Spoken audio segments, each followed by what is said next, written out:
Bon, Luc, des agents du ICE ont été suspendus. Il a sacré dehors là, le gars qui était à la tête du ICE. Bon, penses-tu que ça va être suffisant pour mettre le couvercle sur la marmite? Écoute, marquons le coup comme il faut. Je vais demander à l'équipe même de nous préparer une page du New York Post juste pour nos auditeurs et nous aujourd'hui. Voilà. Donc, le New York Post qui y va d'un autre de ces jeux de mots spectaculaires. Donc, Iced Barbie. Christine Noem, c'est la sécurité intérieure. C'est la Oui. secrétaire responsable de la sécurité intérieure. Donc, elle est sur le grill. Il y a des agents qui sont suspendus avec salaire, ce qui, en passant, est normal dans une occasion comme celle-là. Ce qui est un peu anormal, c'est qu'on les a laissés travailler entre-temps. Donc, Ben oui. ils avaient été affectés ailleurs et avaient continué à travailler. Donc, ça, c'est déjà un peu anormal en soi. Et on pouvait penser jusqu'à ce matin que le président Trump avait vraiment décidé d'un appel au calme. Et finalement, sans que ce soit aussi formel que d'autres présidents, ben c'est apaisons, hein, allons vers une désescalade. Mais sitôt qu'on lui a refusé une de ses demandes à la ville de Minneapolis, puis à l'État, que ce soit le maire Frey ou encore le gouverneur Walz, ben il a recommencé à les insulter. Donc, on est reparti de plus belle. Ça repart en couille, comme on dit, donc à l'occasion dans le jargon. Alors, on ne sait pas exactement ce que va faire l'administration Trump, mais le président nous a, et je mets le terme entre guillemets, assuré qu'il allait avoir une enquête honnête et fiable. Est-ce qu'après cette première année de présidence Trump, puis un premier mandat qui avait été assez mouvementé, on peut faire confiance au président, le même qui n'a pas encore partagé l'entièreté des Ben documents du oui. dossier Epstein. Voilà, donc on serait plusieurs, et ça va bien au-delà des étiquettes ou des allégeances politiques, à vouloir des enquêtes indépendantes. Et ce n'est pas le cas au moment où on se parle. Écoute, je te parlais de Jimmy Kimmel hier. À la fin de Ouais. son reportage, tu sais, il y a des gens de l'administration Trump qui ont dit à propos de l'infirmier qui était abattu, tu ne te pointes pas dans une manifestation avec une arme à feu. Et là, Ouais. Jimmy Kimmel a dit, ah ouais? Et là, il a montré plein de photos de Ouais. militants MAGA qui se pointaient avec des armes à feu, puis là, on parle pas rien que d'un petit revolver, là, mais tu sais, des armes Non, non. semi-automatiques, tout ça, dans des manifestations. C'est come on, là. Hier, j'ai échappé à un nom pendant notre conversation, Kyle Rittenhouse. Je ne sais pas si tu te souviens de lui, mais arme semi-automatique à la main, il avait tiré sur des manifestants. Il y a une personne au moins de mémoire là, qui était décédée. Et Kyle Rittenhouse, après un procès très, très médiatisé, s'en était sorti. Mais ce qu'on avait tous eu comme réaction, je pense, spontanément, c'était que faisait-il dans une manifestation avec une arme semi-automatique? Eh Et oui. les républicains, les conservateurs, les médias de droite avaient été les premiers à dire, mais il a le droit. Et les manifestants avec lesquels il était, ben, il y en a qui ont commis des gestes qui sont répréhensibles.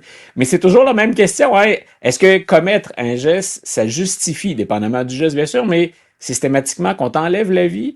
Et il faut rappeler que cet infirmier, M. Pretty, son arme, il ne l'a pas brandi, pas à ce qu'on sache, ni dans un autre épisode précédent, parce que c'était pas la première fois qu'il y avait maille à partir avec les agents du ICE. Là, on commence à apprendre plus de détails sur ses allées et venues. C'est pas la première fois qu'il a appuyé les manifestants, mais il n'a brandi que son téléphone. Et on rappelle, il y a 2 agents, ceux qui ont été suspendus, qui ont tiré sur cette personne-là alors qu'elle était désarmée et que d'autres membres le retenaient déjà, d'autres membres du ICE le retenaient déjà, et on a tiré 10 fois. Mais tu sais, quand Si vous êtes pour le... l'administration Trump dit oui, mais eux autres ont le droit, quand c'était des MAGA qui se promenaient avec Ben des armes voilà, semi-automatiques, c'est moi là. j'ai dans la tête mon livre, un de mes livres préférés, Animal Farm de George Orwell. Tous Oui, les animaux sont égaux, mais certains sont plus égaux que d'autres. go C'est que d'autres. exactement ça. Et je te disais, on peut pas parler. C'est là où tu revenais sur Kimmel, profitons-en pour ramener aussi Jon Stewart que j'avais mentionné hier. Il nous ment par rapport à ce qu'on voit. Donc, ils nous disent que ce qu'on voit n'est pas vrai. Et je répète, ça me permet pas de tirer de conclusion sur l'enquête. Laissons aller l'enquête. Mais on a littéralement, par 2 fois, avec René Good et là avec l'infirmier en question, par 2 fois, on déforme les vidéos. Donc, c'est pas un gros effort, ça. On ne prend même plus la peine de connecter avec la réalité. C'est comme dans George Orwell 84. Hein, Eh ce qu'on oui. vous demande de croire, c'est ce qu'on vous dit finalement. Mais oui, on sait qu'il déforme la réalité, c'est flagrant. Maintenant, il y a toujours ces fameuses enquêtes. Peut-être qu'on va en prendre autre chose qui va nous permettre à tout le monde de relativiser. Peut-être.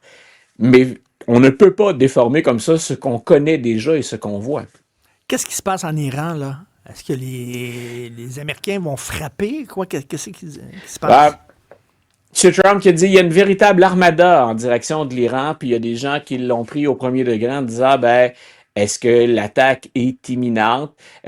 Avec quoi pourrait-on frapper l'Iran? Parce que M. Trump a dit, ça ressemble pas mal au Venezuela. Donc, puis on sait que Donald Trump a déjà bombardé l'Iran. Il a déjà demandé à ce qu'on le fasse. On se rappelle, c'est encore tout frais dans notre mémoire, ce qu'il a fait également au Venezuela. Mhm. Moi, ce qui me fait dire que c'est plus de la rhétorique cette fois-ci qu'une véritable possibilité d'action, on parle majeure sur le terrain, c'est la réaction des pays avoisinants ou des alliés, ne serait-ce que des alliés ponctuels des États-Unis, des pays comme les Émirats arabes unis, par exemple, ou l'Arabie saoudite, qui ont dit, ben, si les Américains veulent déployer une force, ils veulent effectuer des frappes aériennes, on ne sait pas d'où on va le faire, mais ça ne se fera pas de chez nous, on ne va pas autoriser ça. Donc, on ne semble pas avoir reçu le mémo ailleurs qu'il y aurait une opération de grande envergure contre l'Iran.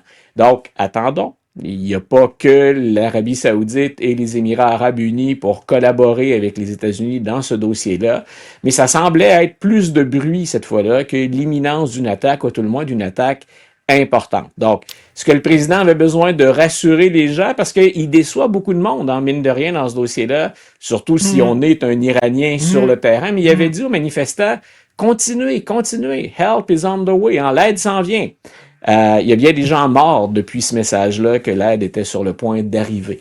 Donc, on en parle un petit peu moins chez nous de ça, hein, dans la couverture médiatique dans l'ensemble, mais ça demeure un dossier très chaud.